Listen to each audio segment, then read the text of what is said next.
नमस्कार, रोकटोक मध्ये आपलं स्वागत. मी उदय निरगुडकर. महाराष्ट्रात निवडणुका जवळ येत आहेत तसं तसं राजकीय वातावरण तापू लागलंय. जागा वाटपावरून आघाडी आणि महायुतीमध्ये बेबनाव निर्माण झालाय. महायुतीच्या गोटात तर तुझं माझं जमेना आणि तुझ्या वाचून करबेना अशी अवस्था आहे. भाजप लहान भाऊ आणि शिवसेना मोठा भाऊ या मूडमधून सेना भाजप युती बाहेर पडते की काय असं वाटतंय. भावनिक बंद जाणणारे जपणारे शिवसेना प्रमुख बाळासाहेब ठाकरे हेही नाहीत, प्रमोद महाजन नाहीत की गोपीनाथ मुंडे नाहीत. केंद्रीय भाजपचा चेहरा येई आता धोरणी झालाय. सब महाराष्ट्र आपणा असं स्वप्न आता प्रत्येक पक्षालाच पडू लागलंय आणि अभिनय तर कभी नाही असा नारा घुमतोय प्रत्येक पक्षातच. प्रत्येकाला आता मोठं व्हायचंय. अशा वातावरणात महायुती टिकणार की तुटणार? अब महाराष्ट्र सब महाराष्ट्र हे भाजपचं घोषवाक्य ठरणार की सूचक इशारा? समन्वयाच्या अभावामुळे महायुती फुटीच्या उंबरठ्यावर आहे का? युतीतले घटक पक्षच आता सेना भाजपला जड होत चाललेत का? जागा वाटपाच्या निकषांवरून मतभेद तुटेपर्यंत ताणले जात आहेत का? आणि भाजप अध्यक्ष अमित शहांच्या उद्याच्या मुंबई दौऱ्यात तोडगा निघणार की तुकडा पडणार? यासारख्या असंख्य प्रश्नांचा वेध घेऊयात अब इकट्ठे या सब अकेले या रोकठोक कार्यक्रमात.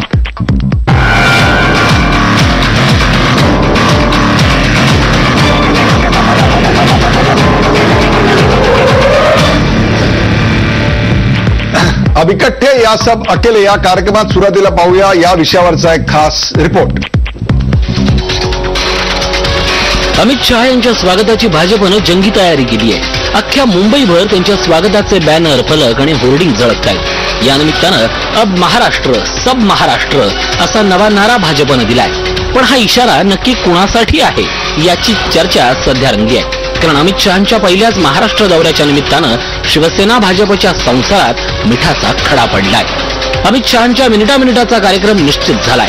भाजप कोर कमिटीची बैठक आणि षण्मुखानंदमध्ये आयोजित भाजपच्या कार्यक्रमाला ते उपस्थित राहणार आहेत. विनोद तावडे यांच्या घरी नाश्ता, खासदार पूनम महाजन यांच्या घरी दुपारचं पुरणपोळी दूधपाकाचं जेवण आणि आशिष शेलार यांच्या घरी रात्रीचं भोजन हे देखील ठरलंय. पण त्यांच्या या भरगच्च कार्यक्रमामध्ये मातोश्रीसाठी मात्र अजिबातच वेळ नाहीये. याआधी भाजपचे अध्यक्ष मातोश्रीवर जाऊन शिवसेना पक्षप्रमुखांची भेट घ्यायचे. पण अमित शहांना मातोश्रीचं पाणी देखील आता कडू वाटते की काय अशी शंका घेतली जाते. मला असं वाटतं की ज्यावेळी शिवसेना भाजपची बोलणी जागांची पूर्ण होतील त्यावेळी स्वतः अमितभाई आणि उद्धवजी यांची भेट नक्की होईल. त्यात पुढची रणनीती ठरेल. त्यामुळे उद्या फक्त भाजपच्या नेत्यांना ज्या काही गोष्टी बोलायच्या त्यासाठी येत आहेत आणि त्यातून वेळ मिळाला तर पुढे मागे होत असतं. पण मला असं वाटत नाही की आता जी धावपळ आहे त्यातून असं काही होऊ शकतं. शिवसेनेच्या विचाराचा अवमान होईल असं कुठलंही नेतृत्व हिंदुत्व मानणार करणार नाही याची मला खात्री आहे. आणि आजपर्यंत भाजपच्या सर्व ज्येष्ठ नेत्यांनी ज्या ज्या वेळेला मुंबईत आले त्या वेळेला मातोश्रीचा सन्मान केलेला आहे. अमित शहा नक्की करतील. आधीच जागा वाटपावरून शिवसेना भाजप युतीमध्ये बेबनाव निर्माण झालाय. निम्म्या जागांसाठी भाजपनं दबावाचं राजकारण सुरू केलंय. मात्र स्वबळावर लढण्याची ताकद भाजपमध्ये नाही याची जाणीव शिवसेनेला आहे. त्यामुळेच मुखपत्र सामनामधून भाजपला चिमटे काढण्याची एकही संधी शिवसेना सोडत नाहीये. युतीमध्ये आलेली ही कटुता दूर करणारा प्रमोद महाजन किंवा गोपीनाथ मुंडे यांच्यासारखा नेता सध्या भाजपकडे नाहीये. परिणामी शिवसेना भाजपचे संबंध दिवसेंदिवस चिघळत चाललेत. यातच मनासारख्या जागा मिळत नसल्यानं स्वाभिमानी शेतकरी संघटनेचे राजू शेट्टी आणि राष्ट्रीय समाज पक्षाचे महादेव जानकर नाराज आहेत. रामदास आठवलेंच्या रिपाईनं तर महायुतीतून बाहेर पडण्याचाच इशारा दिलाय. प्रत्येक पक्ष आपापली बार्गेनिंग पॉवर वाढवण्याचा प्रयत्न करतोय. कुणाच्या खांद्यावर कुणाचं ओझं असं या महायुतीचं त्रांगड होऊन बसलंय. महायुती फुटीच्या उंबरट्यावर उभी असताना आता अमित शहा त्यात तोडगा काढणार की तुकडा पाडणार हाच खरा सवाल आहे. सागर कुलकर्णीसह अमित जोशी, झी मीडिया, मुंबई. आपण पाहिला था रिपोर्ट. अब महाराष्ट्र सब महाराष्ट्र या अख्ख्या मुंबईभर लागलेल्या होर्डिंगच्या पार्श्वभूमीवर आपण आज चर्चा करणार आहोत. अब इकट्ठे या सब अकेले या कार्यक्रमात आज आमंत्रित करण्यात आलेलं आहे ऍडव्होकेट आशिष शेलार, भारतीय जनता पक्षाच्या मुंबई प्रदेशाचे अध्यक्ष ऍडव्होकेट आशिष शेलार आपल्या बरोबर आहेत. आशिष शेलार ज्यांची पोस्टर संपूर्ण आज मुंबईभर गाजतात, मुंबईभर नव्हे तर चॅनलच्या माध्यमातून संपूर्ण भारतभर पोहोचलेत असे आशिष शेलार, ज्यांनी अब महाराष्ट्र सब महाराष्ट्र नेमका काय त्यातनं त्यांना घोषवाक्य का सूचक इशारा आहे याच्याबद्दल ते बोलतील. आपल्या बरोबर आहेत अर्जुन डांगळे हे आरपीआयचे नेते आहेत. त्यांनी सध्या महायुतीतला एक नाराज घटक म्हणून आरपीआयकडे पाहिलं जाते. अर्जुन डांगळे, आपलं या कार्यक्रमात स्वागत. शिवसेनेचे ज्येष्ठ नेते दिवाकर रावते आज शिवसेनेची बाजू, शिवसेना लहान भाऊ आहे की शिवसेना मोठा भाऊ आहे हा प्रश्न आता निर्माण झालेला आहे. अमित शहा उद्या मातोश्रीवर येणार की भाजपच्या मोठ्या नेत्यांनी मातोश्रीवर जाऊन पक्षप्रमुखांची भेट घ्यायचा प्रघात तोडणार, याविषयी त्यांची भूमिका काय ते मांडतील. आणि राजकीय विश्लेषक म्हणून अभय देशपांडे हे आपल्याबरोबर आहेत. सुरुवात करूया अभय देशपांडे यांच्यापासून. अभय देशपांडे, प्रत्येक पक्ष आता आपत्कालीन आराखडा तयार केला असं दिसतंय. नाशिकच्या महानगरपालिकेत ऐनवेळी जो दगाफटका झाला तशीच जर पुन्हा घडलं काही तर आपला एक आपत्कालीन आराखडा असावा असं म्हणून प्रत्येक राजकीय पक्ष आता आपत्कालीन आराखडा घेऊन पुढे येत आहे. नेमकं युतीत काय चाललंय? एकीकडे आपण पाहतोय तर स्वबळाची भाषा, वाढीव जागांचं प्रेशर, अब महाराष्ट्र सब महाराष्ट्र, अब महाराष्ट्र सब महाराष्ट्राला उत्तर म्हणून शहाणा हो अशा स्वरूपाची लागलेली पत्रकं, अशा स्वरूपाचे होणारा इलेक्ट्रॉनिक मीडियातनं असेल किंवा सोशल नेटवर्किंग साईटमधनं होणार असेल तो प्रचार, घटक पक्षांची वाढत चाललेली नाराजी, कोण कोणामुळे जिंकलं याविषयीचा वाद आणि सर्वात महत्वाचं म्हणजे समावेशाचे संकेत पायदळीत उडवले गेले असं यापूर्वी कधीही झालेलं नव्हतं. भामरे यांच्या समावेशानं नक्कीच शिवसेना दुखावलेली असणार. महायुतीत नेमकं काय चाललंय? मला वाटतं जे आघाडीत चालू आहे तेच सध्या महायुतीत चालू आहे. म्हणजे नकटं व्हावं पण धाकटं होऊ नये असं म्हणतात. धाकटं कोण आहे इकडे? तिचे धाकटं जे होतंय, जे आता सध्या धाकटे आहेत, राष्ट्रवादी काँग्रेस असेल किंवा भाजप असेल, यांना धाकटे पण खूप डाचतंय सध्या. म्हणून किमान आम्हाला मोठं नाही तर किमान जुळ्या भावासारखं समान बरोबरीची वागणूक तरी मिळावी यासाठी या पक्षांनी मला वाटतं दबावाचं राजकारण सुरू केलंय. या दबावाचं राजकारण म्हणजे काय तर तुम्ही याल ठीक आहे, आम्हाला सन्मान असेल मिळणार तर आम्ही स्वतंत्र मार्ग निवडू. पण आजची परिस्थिती बघता, या पक्षातल्या अंतर्गत हालचाली बघता हे दोन्ही पक्ष कुठेतरी समन्वयाच्या भूमिकेत दिसत आहेत. पण त्यासाठी आधी दबावाचं राजकारण करून जेवढ्या जास्तीत जास्त जागा घेता येतील तेवढा खेचण्याचा प्रयत्न आहे. आता अमित शहा यांचा उद्याचा दौरा किंवा आशिष शेलार यांनी लावलेली पोस्टर याचे अर्थ वेगवेगळे ते लावू शकतील. परंतु आजपर्यंत मुंबईच्या भेटीसाठी आलेला भाजपा नेता, विशेषतः अध्यक्ष झाल्यानंतर अमित शहा येत आहेत, त्यावेळेस ते मातोश्रीवर जाऊन भेटतील किंवा अशी अपेक्षा व्यक्त केली जात होती. ठीक आहे, आता शिवसेना प्रमुख नसतील तरी उद्धव ठाकरे आहेत. शिवसेना हा इतक्या वर्षांचा त्यांचा मित्र आहे. अशा वेळेस एक कर्टसी व्हिजिट म्हणून त्यांनी जाणं अपेक्षित होतं आणि शिवसेनेने तशी अपेक्षा ठेवली असेल तर मला वाटतं त्यात काही गैर नाही. परंतु जोपर्यंत हा जागा वाटपाचा मुद्दा ताणून धरायचा आहे तोपर्यंत मला वाटतं दबावाचं राजकारण आहे. निश्चितच यामागे दबावाचं राजकारण आहे आणि अजूनही ती भेट होणार नाहीच उद्या असं मी मानत नाही. कदाचित ते मातोश्रीवर होणार नाही. कदाचित ते शिवसेनेला सांगू इच्छित असतील की जसे आम्ही 4 पावलं नेहमी चालून तुमच्या घरी येतो त्यावेळेस तुम्ही आम्हाला भेटायला 4 पावलं चालून बाहेर या, असं काहीतरी होऊन ती भेट अजूनही होऊ शकते अशी मला शंका आहे.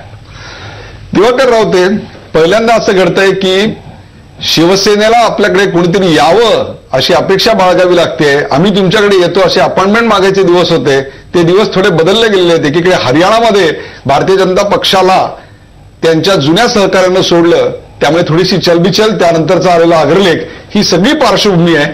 हे दबावाचं राजकारण चालू आहे. म्हणजे आमच्याकडे कोणीतरी यावं असा आग्रह वगैरे आपल्याकडे कोणी केला मला कल्पना नाही. तो आपणच एक निर्माण केला. अमित शहा यांचे जे काय, माननीय अमित शहा यांचे जे काय कार्यक्रम वगैरे आपण लोकांना सांगत असतात, त्यात मातोश्रीचा कार्यक्रम नाही, मातोश्रीचा कार्यक्रम नाही, तर आपण अमित शहा यांना न कळत सांगितलंय की तुम्हाला मातोश्रीवर जावं लागेल. ते आपण सांगितलंय मीडियाच्या माध्यमातून. मग तुमचं काम सोपं केलं उलट. तो भाग वेगळा. त्यामुळे कोणीतरी आमच्याकडे यावं, आम्ही वाट बघत बसलोय वगैरे असा विषय नसतो. आम्ही एका कुटुंबामध्ये गेले 28 वर्ष वावरतो आहोत. एका घट्ट अशा भावनेने आम्ही एकत्र आहोत आणि आमचा तात्विक असा एकत्रपणा आहे तो हिंदुत्वाकरता आहे. त्यामुळे आमच्यामध्ये कुठेतरी दुर्पणा आहे, अपेक्षा आहे, अमुक हा विषय नाही. एक गोष्ट नक्की आहे की आजपर्यंत भारतीय जनता पक्षाचे जे ज्येष्ठ नेते महाराष्ट्र मुंबईत आले त्याच्या वेळा ते आदरणीय शिवसेना प्रमुखांना भेटत होते. एक धगधगती हिंदुत्वाची मशाल जी देशामध्ये पेटली होती आणि हिंदुत्ववादी, कडवट हिंदुत्ववादी म्हणून भारतीय जनता पक्ष असं आमचं जे मनोमिलन आहे. पॉईंट वेल टेकन. परंतु अजूनही उद्यापर्यंत आता व्हिजिट आली तरी सुद्धा त्यात मातोश्रीसाठी अर्धा तास सुद्धा ठेवला गेलेला नाही. इतर सर्वत्र जेवणावळी घडतायत, पण तुमचं पाणी सुद्धा आता कडू लागायला लागलंय. ते उद्या बघू ना आपण, म्हणजे जर तर आपण कशाला म्हणायचं, कारण त्यांचा पक्षीय कार्यक्रम आपल्याकडे आलेला आहे. जाहीर करून टाका की तुमच्याकडे असा स्पष्ट संदेश आहे की उद्या वेळात वेळ काढून मातोश्रीवर अमित शहा येणार आहेत. मला वाटतं अमित शहा येणार की जाणार, त्यांचा कार्यक्रम वगैरे याचं मॉनिटरिंग मी करत असते, म्हणजे माझं काम माझ्या पद्धतीने चालू असते, त्यांचा विषय ते करत. अमित शहा यांच्या स्वागतासाठी संपूर्ण मुंबईभर अत्यंत आकर्षक अशी पोस्टर्स लागलेली आहेत. खरं तर राष्ट्रीय अध्यक्ष येतोय म्हणल्यानंतर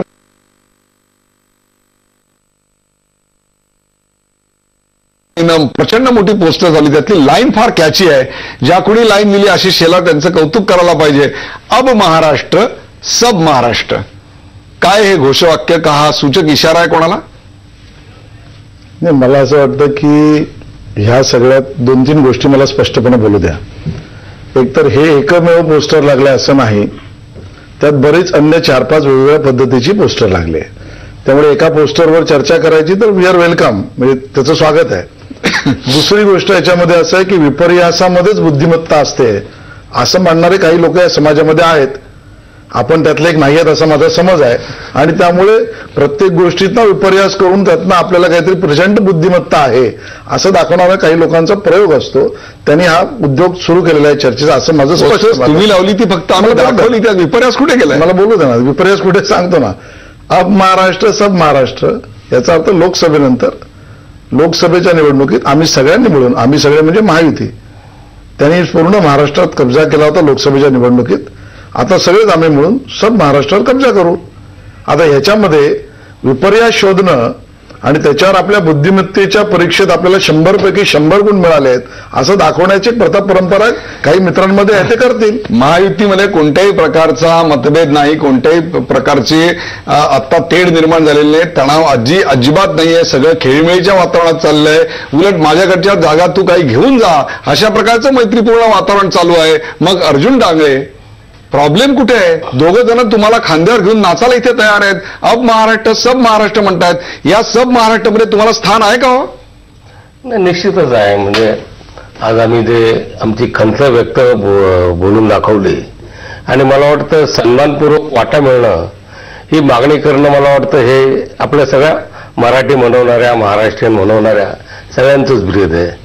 आणि आम्हाला वाटतं की रिपब्लिकन पक्षाने गेल्या महायुतीच्या जो बाळासाहेबांच्या आव्हानानंतर जी साथ दिली, जो प्रतिक्रिया दिली आणि भीमशक्ती शिवशक्तीची निर्मिती झाली, त्यामागचा हाच हेतू होता की या महाराष्ट्रामध्ये भ्रष्टाचारी काँग्रेस राष्ट्रवादीची हे आघाडी सत्ता भ्रष्ट होऊन एक नवीन समाज परिवर्तनासाठी एक नवीन राज्यवटी यावी, आणि त्यासाठी ही महायुतीची स्थापना झालेली आहे.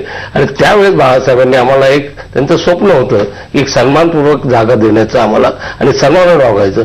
परंतु आम्ही गेल्या याच्यात बघतो की जी मागचा आम्ही काढत नाही. आता समजा लोकसभा वगैरे, लोकसभेत दैदिप्यमान विजय मिळाला, अत्यंत म्हणजे माननीय नरेंद्र मोदीचा लाटेचा आणि सगळ्या महायुतीचं याचं एकजुटीचं जे यश मिळालं ते नरेंद्र मोदींच्या लाटेचं यश नाही. त्याच्यात हे आहेत ना, महायुतीचं देखील जे आहे, शिवसेना, आरपीआय आणि भाजप जे पक्ष होते आणि इतरही, राजू शेट्टी, मोठा वाटा नरेंद्र मोदींचा होता, तर लाटेचा नक्कीच प्रभाव आहे. परंतु याचा अर्थ रिपब्लिकन पक्ष आता जो आम्ही एक सन्मानाने किंवा 4-5 जागावर बोलून करणं, आणि या चर्चेला गती मिळत नाही. आणि याचं कारण आम्ही हे सांगतो की आमचा पक्ष छोटा भाऊ आहे. आता छोटे मोठे कोण भाऊ, पण हे आमचे दोघेही मोठे भाऊ आहेत. तुम्ही धाकट्यातले धाकटे भाऊ आहात, आम्ही अत्यंत लहान आहोत, आणि ते सांगायला आम्हाला काही नाही. आणि ह्या युती जर झालं लवकर वाटप, तर आमच्या सारख्या पक्षातल्या कार्यकर्त्यांना जुळवाजुळव करणं, साधन सामुग्रीचा जमवाजमव करणं हे शक्य व्हावं. ऐन वेळी तुम्ही एखादी गोष्ट सांगणार, ह्या जागा घ्या आणि लढा, तर मला वाटतं पुन्हा त्याच्यामध्ये महायुतीला जे यश प्राप्त होण्याची जी स्थिती आहे त्याच्यामध्ये कुठेतरी आमचं कमी पडू, म्हणून आम्ही हा आग्रह. अतिशय योग्यरित्या रिपाईची बाजू मांडली आहे. मला 3 प्रश्न यातून निर्माण झाले, त्यांची उत्तर आपण पाहूया काय आहेत. जर सगळं एवढं आलबेल असेल तर निर्वाणीचा इशारा तुमच्याकडून गेला तो कशा करता? म्हणजे धनुष्याची प्रत्यंचा ताणली गेली, आता बाण सुटणार अशा प्रकारची परिस्थिती निर्माण झाली. भाग क्रमांक 1, 10 सप्टेंबरला याबद्दलचा निर्णय घेतला जाईल असं रामदास आठवले यांचं वक्तव्य. तुम्हाला नेमक्या जागा वाढवून हव्या आहेत का काही विशिष्ट जागांचा आग्रह आहे? नेमकं काय चाललंय? नाही, आम्ही एक तर अगदी स्पष्टपणे सांगतो, आम्हाला काय हे नाहीये. 59 जागाची लिस्ट दिली होती आम्ही उमेदवारांची, नंतर त्यापैकी आम्ही 20 जागा मिळाव्यात अशी अपेक्षा केली होती. परवा रामदास आठवलेने दिल्लीत जाऊन अमित शहाकडे 13 जागांची भाजपच्या कोट्यातली दिली आणि आमच्या वतीने जे दोन बोलतायत आणि शिवसेनेच्या वतीने जे बोलतायत त्यांच्यामध्ये वाटाघाटी, पण चर्चेला गती मिळत नाही. आता जागांचा आमचा 20 जागांचा आम्ही आलेलो आहे आणि नंतर 13वर आलात. आम्ही समजा असं ठरवलं की अनेक घटक पक्ष आहे सामंजस्याने, कारण आमचं लक्ष आम्ही ज्या वेळेस युतीत सामील झालो त्यावेळेस विधानसभा 2014 हे आमचं लक्ष होतं आणि महायुतीची सत्ता यावी हे आम्हाला वाटत होतं. म्हणून आम्ही एक थोडं खाली 1-2 जागांचा म्हणजे आम्ही तो काय ताणून आणि त्यासाठी युतीत काहीतरी तणाव निर्माण करण्यासाठी नाही, आम्ही आमच्या कार्यकर्त्यांना एक सजग राहण्यासाठी आणि आमच्या तयारीसाठी 10 सप्टेंबरचा आणखीनही पुढे लांबत गेलं. कोणामुळे ह्या फक्त चर्चेला गती येत नाहीये? असं काही नाही. मला वाटतं युतीतल्या सगळ्या स्पष्टपणे सांगा ना अर्जुन डांगे, महाराष्ट्राला कळू द्या तुमची खंत. असं काही नाही. सगळे पक्ष आता काही युती महायुती म्हटलं आघाडी म्हटलं काहीतरी ताण तणाव थोडे असतात आणि नंतर निवळतात. असं दोघंही सांगतात. चिंताक्रांत होण्याचं आपणही गरज नाहीये, ते सुटेल. फक्त आम्ही आमची खंत आणि आमची एक विनंती आहे की आमचे हे 2 मोठ्या भावना एक सामाजिक संवेदनाशीलता, मी आजही तो शब्द वापरला, एक लक्षात घेऊन आम्ही जो धाडसी आणि एक निर्णय घेतला संबंध राजकीय समीकरणाचा आणि त्याच्यातून साथ द्यावी. ब्रेकवर जाण्यापूर्वी अर्जुन डांगे, महाराष्ट्राला कळू द्या हे अडलंय नेमकं कोणामुळे? शिवसेनेमुळे, भाजपमुळे का तुमच्या विशिष्ट जागांच्या मागणीमुळे? आमच्या विशिष्ट जागांची मागणी नाही. आमची जी 20 जागा आहे ती आम्ही लिस्ट द्यायला 13 म्हणलं ती देतो आणि त्याच्यातून काय 13-15 काय मिळतील त्या. आणि आमच्याकडे आता सक्षम कार्यकर्ते आहेत लढवणारे. आम्ही ज्या जागा मागतो उगाच काहीतरी त्यापेक्षा निवडून यायची चिन्ह दिसू लागले. आणि जर अशा वेळेस जर सत्ता मोठ्या भावाने दिली, मोठ्या मनाने, मोठा भाऊ, दोघेही मोठे भाऊ आहेत आमच्या दृष्टीने, ते त्यांनी ठरवावं. चर्चा कोणामुळे अडली? मला तरी वाटत नाही एखाद्यामुळे अडले नाही. अनेक गुंतागुंतीचे आणि असे प्रश्न असतात की डायलेक्ट्रिक्स ज्याला म्हणतो, एका आपण म्हणतो एखादा ठळक असं काही